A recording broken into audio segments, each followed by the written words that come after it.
Hi students. So now let's discuss the lesson, the life processes. So this is the revision for the midterm examination. So you should be very attentive in the studies. So the process we have seen, so many processes are going to happen in our life.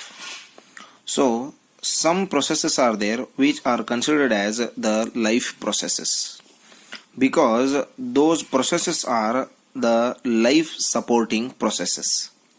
So without performing those process or functions, so the organisms cannot be alive.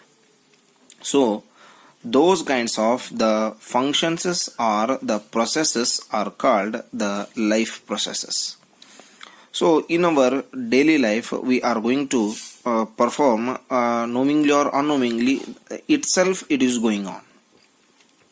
So the processes like the nutrition, the process like the respiration, the process like the transportation, the process like the excretion, and so many things are there which are going to happen themselves.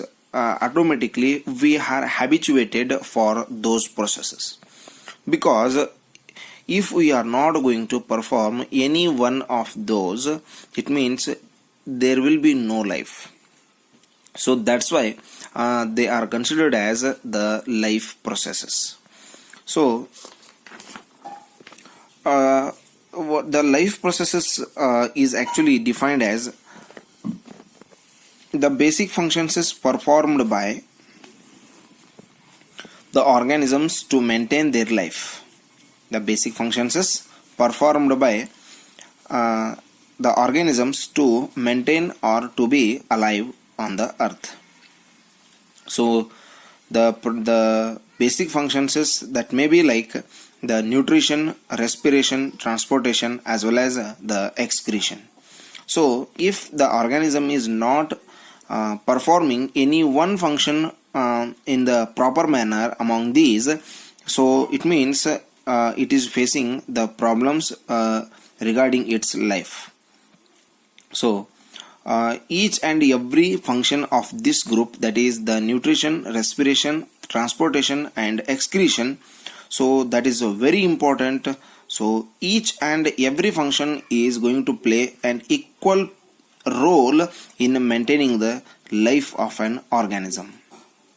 So let us discuss about these life processes in detail about each and every function, each and every process.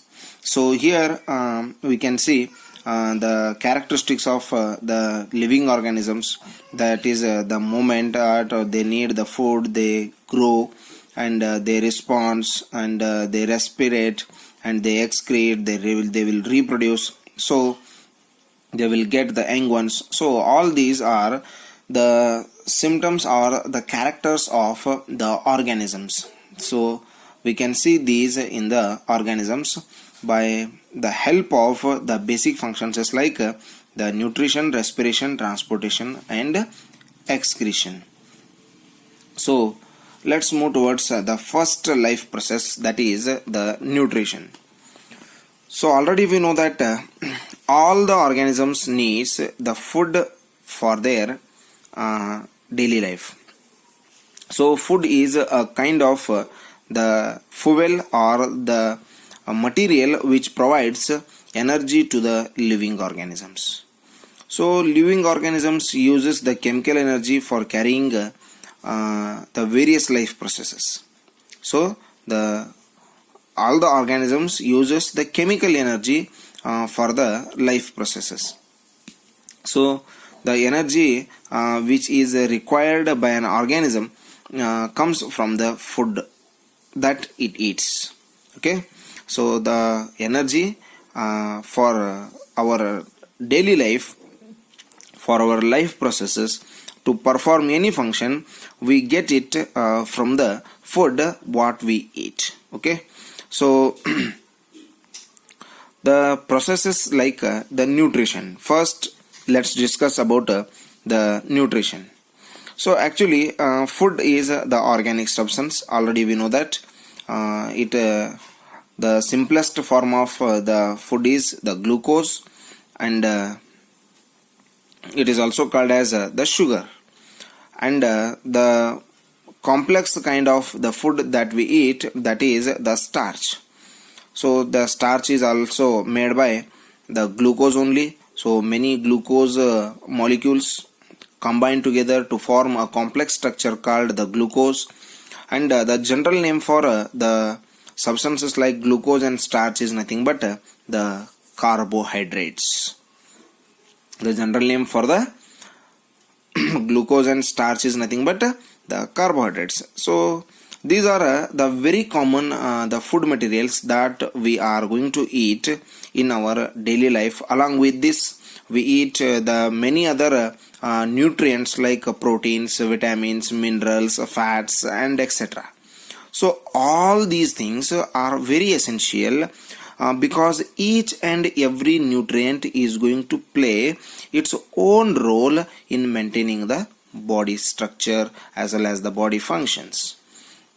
So each and every vitamin, each and every protein, each and every fat, and also the other nutrients, they are going to play a very, very important role, and each has its own role in maintaining the proper functions of the life.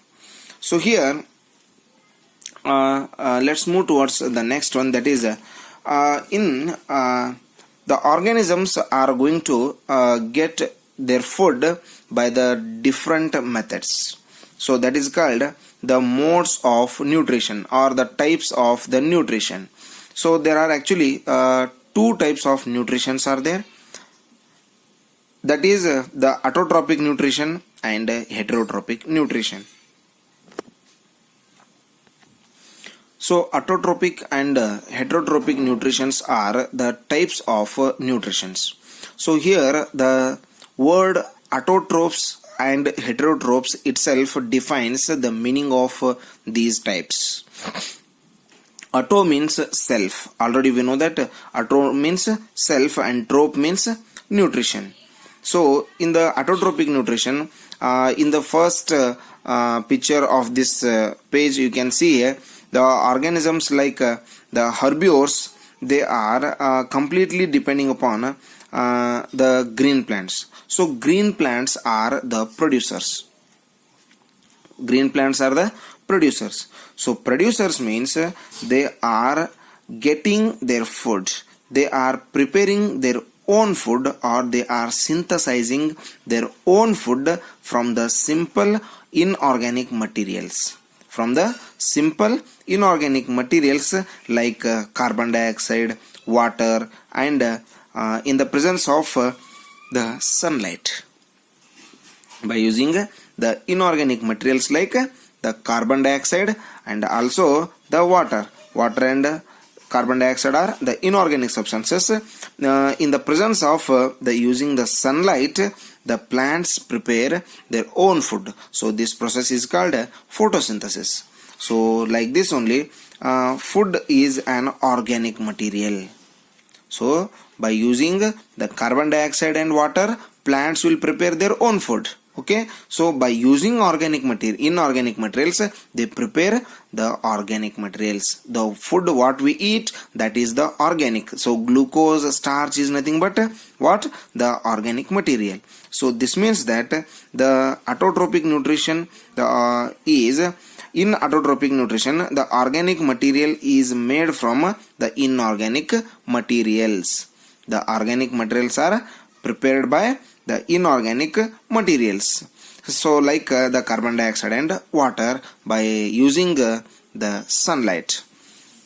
So the green plants have an autotrophic more type of the nutrition. So the autotrophic nutrition also is going to be found in some of the bacteria and some blue-green algae.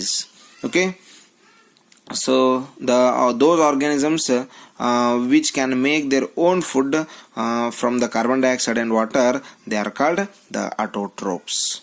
Okay, the organisms which prepare their own food from the carbon dioxide and the water, they are called the autotrophs. Okay, so hope it is clear. So regarding the heterotrophic nutrition, already we know that the organisms which are depending on the others. Heterotrophic nutrition is the mode of nutrition in which organisms cannot make or they cannot prepare their own food from the simple inorganic materials like carbon dioxide and water.